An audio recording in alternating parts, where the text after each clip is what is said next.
All right, ladies and gentlemen, welcome back to the channel. So tonight we're going to be talking about the Green Bay Packers. I was just reading an article why the Green Bay Packers were the biggest loser in entire NFL free agency thus far.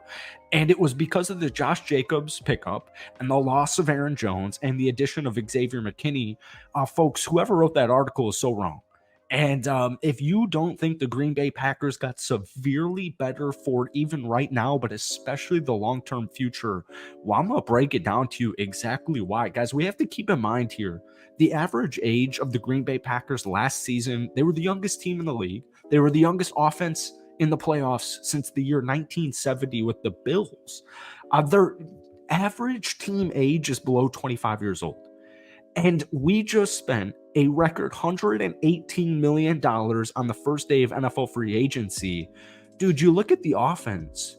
Jordan Love's 25 years old. Christian Watson, 24. Romeo Doubs, 23. Jaden Reed, 23. Dontavian Wicks, 22. Luke Musgrave, 23. Tucker Kraft, 23.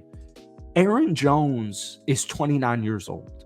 And by the end of next season, he will be 30 years old. He was also entering the final year of his contract. Now, Green Bay offered Aaron Jones reportedly $4 million, and it was up to like 7 or 6 or whatever the end number was. I get it. We all want to keep Aaron Jones, but trust me, when Goot's done with free agency and in the draft, when he's done orchestrating this roster, the acquisition of Josh Jacobs especially and the loss of Aaron Jones is going to make a lot more sense. Goot wants to win Super Bowl rings. He doesn't want to win a Super Bowl ring. He wants to win Super Bowl rings. So you get 3 years younger at your running back position. And guys, we'd be in the same spot if Aaron Jones, let's say the Green Bay Packers don't win the Super Bowl next season. Aaron Jones hits free agency. He's 30 years old. Now what? Right? So they go out there and they get their guy, Josh Jacobs. Now we're going to talk about the Packers free agency to this point. But if you guys enjoy it, be sure to hit that like button, hit that sub button for daily NFL content, along with a ton of Packers videos every single week. As you guys can tell, I'm a huge cheesehead. Packers fans, if we try and get this video to 500 likes, that would mean the absolute world to me. So in recent news in the last couple hours, the Packers officially made Devondre Campbell's release official. Like I said, they lost David Bakhtiari, but they did re-sign Keyshawn Nixon. They did re-sign Corey Ballantyne. And let's just briefly talk about Xavier McKinney, the 24-year-old free safety coming on over from the New York Giants. This is quite literally the best possible move the Green Bay Packers could have done defensively. My entire life, and this is what we were talking about before the Aaron Jones release was official and before they even signed Xavier, we just spent less than pretty much $120 million in the first day of free agency. My entire life, the Green Bay Packers never make any moves in free agency. They build through the draft, right? They just simply build through the draft. And it's not like there's anything wrong with that. But the Packers have their franchise guy in Jordan Love, and we've been building in the draft for as long as I can possibly remember. But at the same time, we don't have a Super Bowl ring in the last 14, 15 years. It's been over 14 years since our last Super Bowl ring. So I kind of like this new approach here. They're getting playmakers and they're getting guys that are going to make an impact. Xavier McKinney's literally one of the best in the business. We know Jeff Hafley, the Packers are switching to a 4-3 defense. And we know that Jeff Hafley wants and needs a free safety. So yeah, we could have found some cheap veteran in free agency. We could have drafted a rookie with high hopes. And it's not like either of those are even off the table, but Xavier McKinney last season, best in the league, 52.1 passer rating when targeted by quarterbacks last year. That's the best in the NFL. That is a phenomenal move. And while we're on it, he's had a coverage grade at safety since 2020, since he got into the damn league, of 92. Folks, that's the best in the National Football League. Xavier McKinney, stats in 2023 among all safeties in the National Football League: 81.1 zone coverage grade, 7th; 85.5 man coverage grade, 3rd; 52.1 opponent's pass rating, 1st in the league; 57 pass play tackles, 2nd in the NFL. We just got a rising star, an underrated, undercovered star in the league because he was with the New York Giants, who were terrible last season. if you ask a Giants fan their thoughts on Xavier McKinney, they're like, oh, yeah, he's that guy. So the Packers aren't done.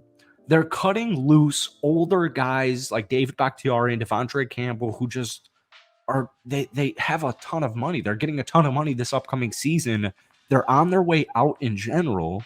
And yes, Green Bay has a solidified roster that we think can make the Super Bowl next season, but why not continue to develop your roster like we did with our offense last season? A roster that can make Super Bowls, guys. It's plural, it's not singular.